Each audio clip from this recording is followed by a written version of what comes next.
Hello साथियों, welcome to planet 4। आप सभी को टीम विक्रम का नमस्कार। सबसे पहले सुनिए, अगर आप जिंदगी में कभी दोस्त बनाना चाहते हो तो रसिया जैसा बनाओ।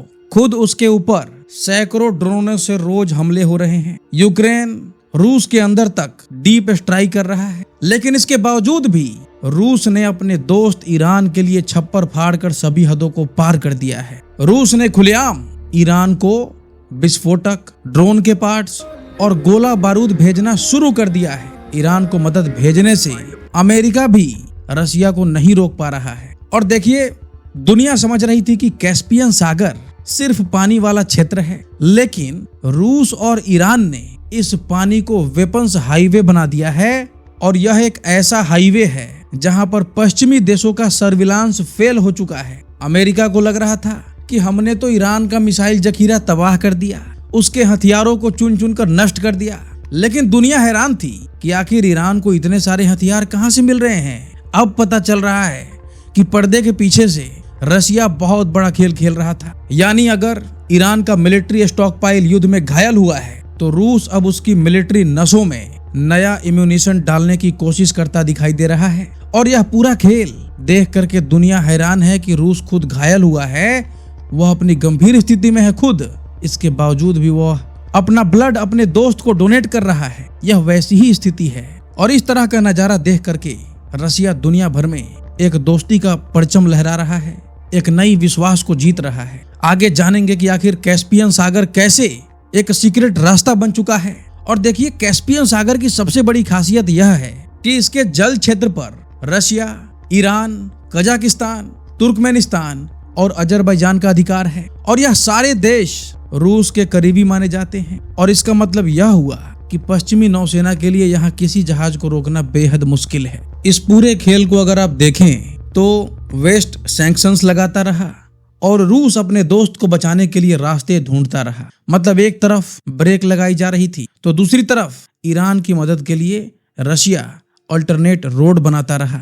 एक तरफ जहां अमेरिका हथियार, प्रतिबंध और टैरिफ लगाकर दुनिया भर में दुश्मनी बढ़ा रहा है, तो वहीं दूसरी तरफ रशिया चुपचाप दुनिया भर के देशों के साथ अपनी दोस्ती मजबूत कर रहा है। और ईरान को मदद देने में रूस के साथ साथ चीन भी पीछे नहीं है। रशिया, चीन और ईरान की बढ़ती तिकड़ी के इस खेल को आगे विस्तार से पर्दा हटाकर समझेंगे। अब यहाँ पर इस पूरे खेल में एक और नए देश की एंट्री सुनिए। एक तरफ जहाँ सऊदी अरबिया, पाकिस्तान और तुर्की जैसे देशों के साथ मिलकर नाटो जैसा गठबंधन बनाकर के ईरान को डराने की कोशिश कर रहा है, वहीं दूसरी तरफ यूएई ने एक अलग ही खेल शुरू कर दिया है। तो रशिया के साथ साथ यूएई ने भी जमकर ईरान को मदद भेजी है, लेकिन यूएई का मकसद बिल्कुल अलग है।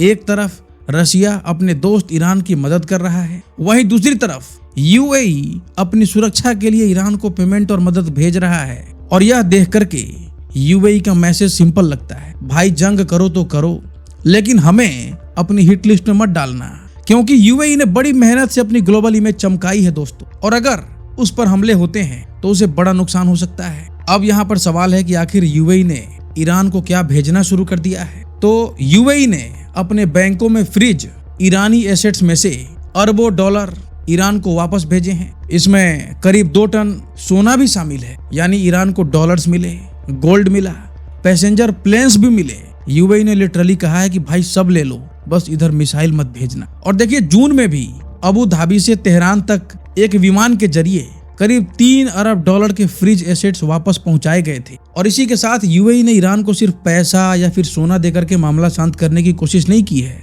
उसने ईरानी एयरलाइंस को 15 सेकेंड हैंड पैसेंजर एयरक्राफ्ट की बिक्री की भी अनुमति दे दी है और कई एयरक्राफ्ट ईरान को पहुंचाया भी दिए जा चुके हैं। लेकिन हैरानी की बात पता है क्या है? इतना सब कुछ करने के बावजूद भी यूएई बच नहीं पा रहा है। संयुक्त अरब अमीरात ने आरोप लगाया है कि ईरान की तरफ से उसकी टेरिटरी की तरफ 2 बैलिस्टिक मिसाइल्स दागी गई और उधर जेबेल अली इंडस्ट्रियल इलाके में सिर्फ 20 मिनट के भीतर 7 बड़े धमाकों ने पूरे इलाके में हड़कंप मचा दिया। यानी यूएई ने ईरान को एक तरफ जहां डॉलर्स दिए, गोल्ड दिया, प्लेन्स भी दिए, लेकिन बदले में फिर से ईरान के मिसाइल से शायद उसकी तरफ आ गए।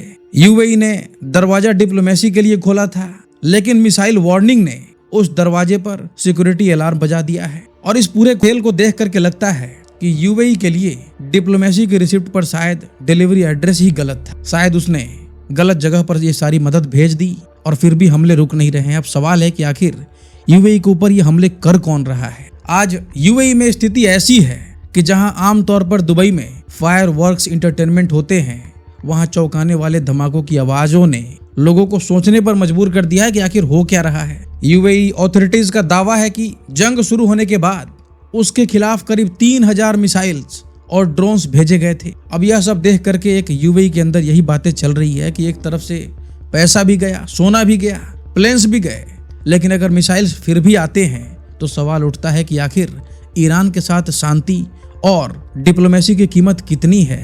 और अब मैं देख रहा हूं कि यूएई फ्रस्ट्रेट हो चुका है और फ्रस्ट्रेशन में आकर के यूएई ने ईरान के साथ सभी तरह के व्यापारिक रिश्ते, कमर्शियल एक्सचेंजेस और फाइनेंशियल ट्रांजैक्शंस को अगली सूचना तक रोक दिया है। ऐसी खबर सामने आ रही है। हमेशा की तरह टीम विक्रम के इस यूनिक और ऑथेंटिक एनालिसिस वीडियो में जानेंगे कई महत्वपूर्ण और ठोस जानकारियां।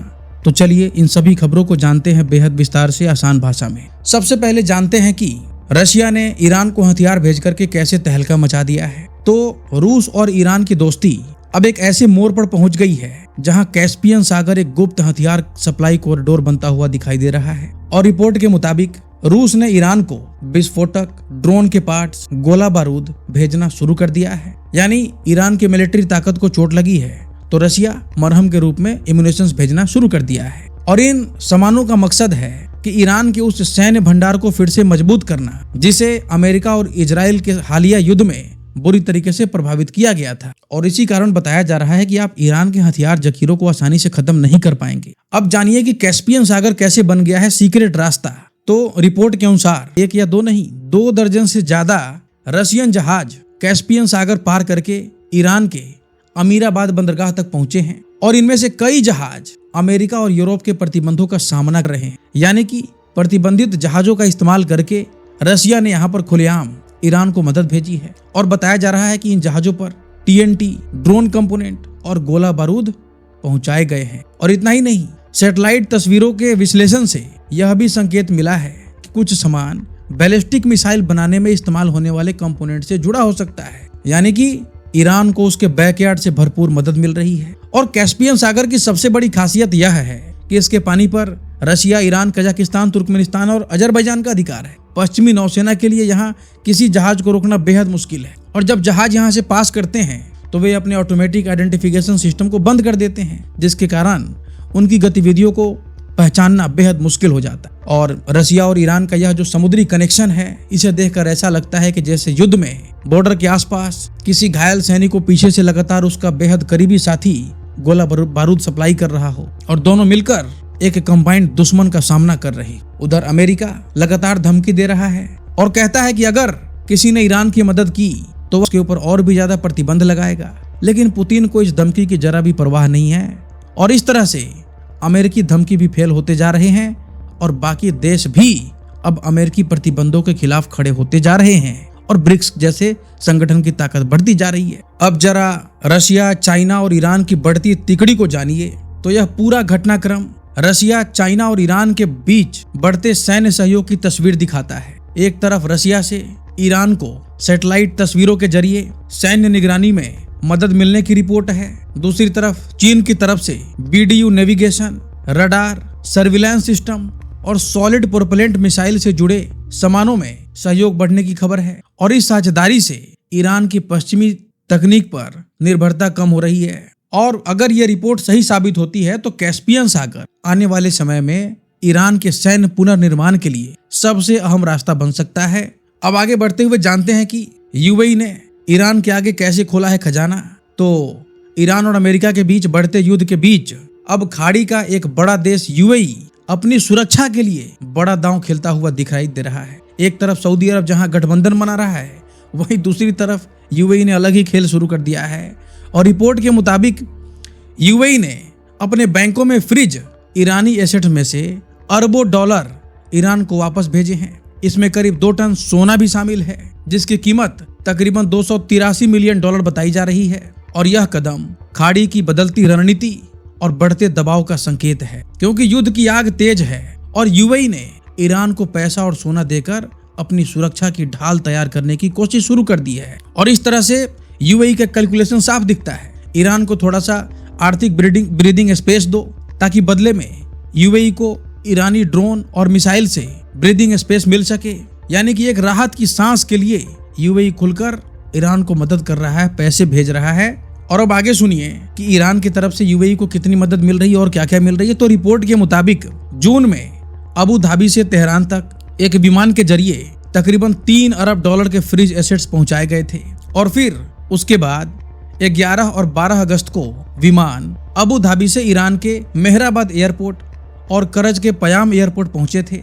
और इस पूरे खेल के पीछे सबसे बड़ा मकसद यही बताया जा रहा है कि अमेरिका और ईरान के बीच दोबारा भड़की लड़ाई में ईरान यूएई को निशाना न बनाए। यानी कि जिस देश से खतरा हो उसी देश को आर्थिक मदद देना सुनने में उल्टा जरूर लगता है, लेकिन जियोपॉलिटिक्स में दोस्ती से ज्यादा इंपॉर्टेंट सर्वाइवल होता है। और उसी रास्ते पर यूएई चल रहा है, अपनी जान बचाने की कोशिश कर रहा है। अब सुनिए कि सोना और डॉलर के बाद ईरान को और कौन सी मदद मिली है। तो यूएई ने ईरान को सिर्फ पैसा और सोना देकर के मामला शांत करने की कोशिश नहीं की, उसने ईरानी एयरलाइंस को 15 सेकेंड हैंड पैसेंजर एयरक्राफ्ट की बिक्री की अनुमति भी दी है। और इनमें से 3 बोइंग 737 एयरक्राफ्ट और 2 एयरबस A320 एयरक्राफ्ट शामिल है, जिनमें से 2 एयरबस विमान ईरान पहुंच भी चुके हैं। और ईरानी सोर्सेज के मुताबिक बाकी के 14 पैसेंजर एयरक्राफ्ट भी यूएई की मदद से ईरान पहुंच सकते हैं। और इन विमानों की जरूरत इसलिए बताई गई है क्योंकि अमेरिकी और इजरायली हमलों में ईरान के 30 से ज्यादा पैसेंजर एयरक्राफ्ट तबाह हो चुके हैं। आप समझ सकते हैं कि यूएई किस प्रकार से चढ़ावा चढ़ा रहा है ताकि उसकी ग्लोबल इमेज को चोट ना पहुंचे। यूएई की स्ट्रेटजी ऐसी है जैसे आग के पास पानी की बाल्टी रखने के बजाय आग लगाने वाले से समझौता ही कर लिया जाए। यूएई वही काम कर रहा है। और रिपोर्ट के मुताबिक यूएई लगातार ईरान को समझाने की कोशिश कर रहा है कि वह यूएई को इस युद्ध से दूर रखे। यानी मिसाइल्स और वॉरशिप्स के बीच अब डॉलर्स, गोल्ड और पैसेंजर प्लेन्स भी डिप्लोमेसी के हथियार बन गए हैं। लेकिन अब कहानी में एक अलग ही ट्विस्ट आ रही है। अब समझते हैं कि ईरान को मदद भेजने के बावजूद भी यूएई पर हमले कौन कर रहा है। तो रिपोर्ट के मुताबिक संयुक्त अरब अमीरात ने आरोप लगाया कि ईरान की तरफ से उसकी टेरिटरी की ओर 2 बैलिस्टिक मिसाइल्स दागी गई। इसके बाद नाराज होकर के यूएई ने ईरान के साथ आर्थिक और फाइनेंशियल संपर्क रोकने का फैसला किया, क्योंकि यूएई के एयर डिफेंस सिस्टम्स ने दोनों बैलिस्टिक मिसाइल्स को डिटेक्ट किया था। और पहली मिसाइल यूएई के टेरिटरियल वाटर के बाहर जाकर के गिरी थी, जबकि जो दूसरी बैलिस्टिक मिसाइल थी वह यूएई के टेरिटरियल वाटर के अंदर समुद्र में गिरी, जिसके बाद उन्होंने अलर्ट भी जारी किया। यानी मिसाइल्स भले ही टारगेट तक ना पहुंची हो, लेकिन उसने डिप्लोमेसी के दिल पर जरूर चोट कर दिया है। और सबसे बड़ी चिंता यूएई के लिए यह है कि मामला अब केवल मिसाइल्स और मिलिट्री कन्फ्रंटेशन तक सीमित नहीं दिख रहा है। यूएई के अनुसार हाल के हफ्तों में उसकी state owned Abu Dhabi national oil company से जुड़े टैंकर्स को भी बार बार टारगेट किया गया है। और इसी तरह की कंप्लेन सऊदी भी करता है। तो यूएई अथॉरिटीज का दावा है कि जंग शुरू होने के बाद उसके खिलाफ तकरीबन 3000 मिसाइल्स और ड्रोन्स भेजे गए थे। और जून में अमेरिका और ईरान के बीच जो मेमोरेंडम ऑफ अंडरस्टैंडिंग लागू हुई थी, उसके बाद कुछ समय के लिए यूएई के ऊपर हमले रुक गए थे, लेकिन अब वह अरेंजमेंट भी कोलैप्स हो चुका है